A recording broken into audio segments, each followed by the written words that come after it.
सिद्धार्थ का नहीं।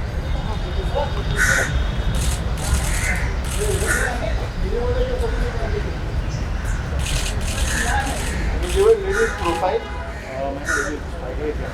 क्या है?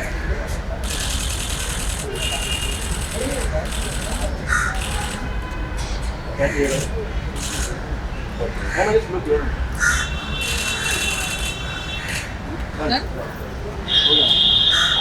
मैं प्लीज कमेंट क्या कुछ कहना चाहेंगे इसके बारे में?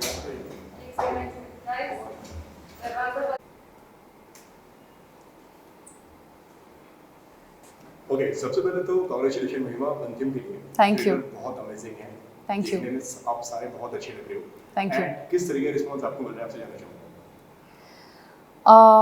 बहुत ज़्यादा अच्छा लग रहा है बिकॉज एक्सपेक्टेशंस थी कि पहले तो कहा गया था कि Antim is the underdog of the year and right now everybody is expectantly waiting for everybody to watch the film, so that's quite exciting and we can't wait for everyone to go back to the theaters and witness the magic of the big screens because it's high time that we have been waiting for it. And as far as Antim is concerned, as we all know, the story takes place in this village where there is development that takes place, how farmers and the village gets affected, how there's this boy in the village who wants to take a stand for their family, and how in the whole process of it he becomes a gangster. So it's his whole journey from becoming a village boy to a gangster. He doesn't understand the consequences, and according to him, his approach is right. But when you look at it from a third person's point of view, he has really called for a blunder. But Antim, I think, is a journey between good or bad, good versus bad, and you don't know, maybe what's good for you is not the same for me, and vice versa. So that's like a gist of Antim that's there. Okay, अगर आपके character की बात करें, मंदा की बात करें, जी। बताइए उसके बारे में, किस तरह के कैरेक्टर है? मंदा चाय वाली है और पूरे मार्केट यार्ड में वो एक अकेली लड़की है, and Manda is that kind of girl that you don't want to take panga with because she is someone who is very kadak, and she will take stand for herself when required. और सुलझी हुई है, vulnerable है, but कहीं ना कहीं आपको उसके अंदर वो स्पार्क और वो फायर नज़र आता है. As we have Salman sirs and Ayush character in the forefront, but there is this girl जो खुद के लिए स्टैंड लेगी विदाउट थिंकिंग अबाउट इसके आगे कॉन्सिक्वेंसेस क्या होंगे. और मेरे लिए वो कहीं ना कहीं इंस्पायरिंग थी बिकॉज उसकी भी एक आवाज़ है, वो भी उसकी भी एक, और हम उसे अलग अलग शेड्स में भी देखते हैं फिल्म में. You see her meeting for the first time when वो बोलती है कि पीने से पहले बोलना सीख. So there is confidence, there is spark, but then you know that there is something about her that attracts. But फिर आपने उसे गाने में देखा हुआ, when you see Rahul Yaz and Manda's romantic angle, when you see there is this chemistry that is established, when you see Rahul Yaz propose Manda, so there is variation in range to Manda's character. Okay, काफी जिस तरीके से आपने बताया, काफी shades इस character में, प्यार है, रोमांस है, एक स्पार्क है, क्या क्या तैयारी करनी पड़ी इस कैरेक्टर के लिए? मुझे हमारे डायरेक्टर सर महेश सर ने तो यही बोला था कि कोई तैयारी करके नहीं आना, just make sure that you know the background of your character, just make sure that you know the conscience of your character, and don't come over prepared because वो हमेशा से वो खुद एक एक्टर है, हम सब जानते हैं, तो वो उनको ऐसा लगता है कि जब हम एक्टर्स को एक बॉक्स में डाल देते हैं या फिर जब हम उनको बता देते हैं कि उन्हें क्या करता है, तो वो अपना मैजिक नहीं लेकर आ पाते. सो उन्होंने मुझे अपनी पहले ही फिल्म में, पहले ही प्रोजेक्ट में फ्रीडम दी as a performer to perform, for me to understand that this is what I can do. और जब चीज़ें गड़बड़ होती थी तो ही was always there to guide me throughout the journey, but he never put any sort of pressure और obviously I was worried because I was nervous, I was worried, because this film already has two very prominent characters, और उसमें आप stand out करना या आप अपने character से justify करना difficult हो जाता है. बट महेश से help me throughout the process, और मतलब कौन उनका फ़ैन नहीं हो सकता. तो बिल्कुल उनका आसपास रहना ही मेरे लिए एक इंस्टीट्यूट की तरह था. He was nothing less than an institute for me, and बहुत कुछ सीखने को मिला उनसे. बट प्रेपरेशन तो यही थी कि be spontaneous, be into your character, but come to the set and we'll see what unfolds on the set. Okay, जिससे एग्जाम्पल बताया कि महेश जी ने बोला कि आप फ्रेश माइंड लेकर आना, एकदम फ्रेश लेकर बिल्कुल।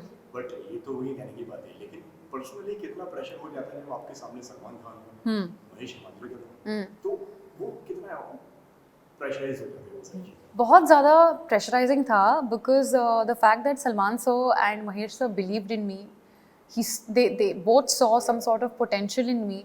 तो कहीं ना कहीं आपको खरे उतरना पड़ता है, आपको खुद को प्रूव करने से ज़्यादा आपको उन दोनों को प्रूव करना होता है, क्योंकि उन्होंने आपको वो भरोसा देखा है, उन्होंने वो पोटेंशियल देखा है, वो फेथ रखा है। और मुझे लगता है कि करियर की शुरुआत में ही जब आप पर दो महारथी जब भरोसा करे तो वो बहुत बड़ी बात हो जाती है। Yes, and there was a responsibility. There was also more than pressure, I would call it a responsibility that I had to fulfill, that I had to come over.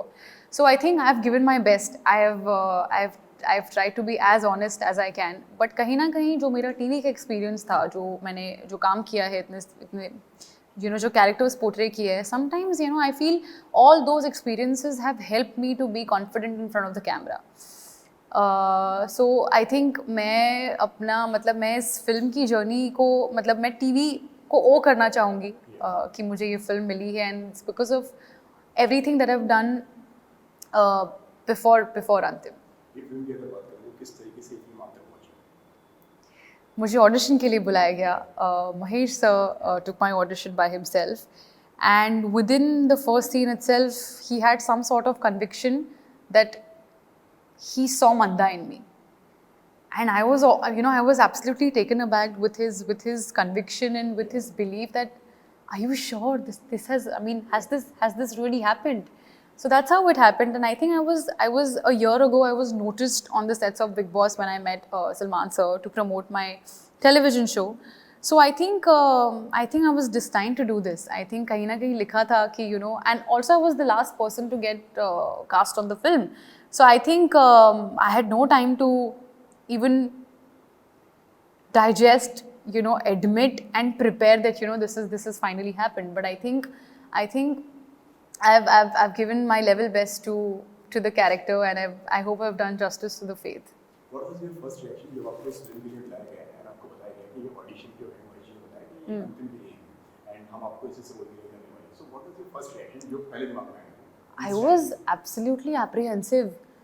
सबसे पहले तो मैंने महेश सर को देखा। अब आपके सामने एक इंस्टीट्यूट खड़ा है, आपको उन्हें देखकर उनकी पूरी फिल्मोग्राफी आपके दिमाग में आ जाती है। वास्तव हो, नट सम्राट हो, अस्तित्व हो, अभी पांगरून उनकी जो फिल्म आई है, एंड यू आर लाइक, उनको मैंने देखा और मुझे ऐसा लगा कि मैं अपने डायलॉग्स भूल जाऊंगी, but my first take itself was, it just flowed अपने आप।